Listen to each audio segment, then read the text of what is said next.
Një nga smundjet më të mëdha që e kapin njeriun dhe shoqërinë në jetën e kësaj bote është gara, për të shtuar sa më shumë, për të grumbulluar sa më shumë, pikrisht ajo garë për të cilën na tha Zoti në surën Takathur,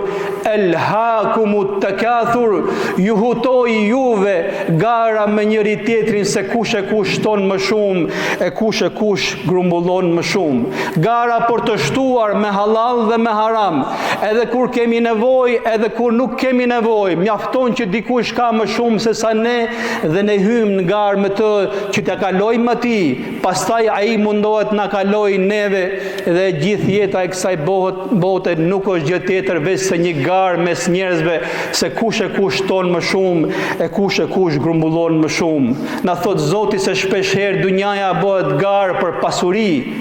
pa pyetur njeriu se sa bereqet ka në pasuritë e tij. Shpeshherë dunjaja bëhet garë për ndërtimin e shtëpive pa pyetur njeriu se sa shtëpi i duhen në këtë dynja, edhe sa dhoma i duhen këtyre shtëpive, sa ka përtjetuar ai në këtë botë dhe a është e nevojshme me të vërtetë që njeriu të ketë kaq shumë shtëpi.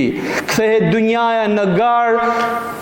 që njeriu të ketë sa më shumë makina pa e pyetur veten e tij, a do të ketë jetë, a do të ketë mundësi të shijoj e të provoj të gjitha këto makina. Kthehet dynjaja në një garë që njeriu të ketë sa më shumë rroba, sa më shumë veshmbathje, sa më shumë telefona, pa e pyetur veten e tij, a do të ketë jetë për të shijuar të gjitha, e për të veshur këto rroba, e për të shijuar të gjitha këto mirësi. Kthehet shpeshherë dynjaja në garë mes njerëzve për pushtet, për famë, për njerëz, për klikime, për pëlqime, kush e kush është më i famshëm, më i suksesshëm, kush e kush ka më shumë diploma se sa tjetri, pa e pyetur njeriu veten e tij, sa kam për të hyrë të gjitha këto në punë në këtë botë edhe në botën tjetër.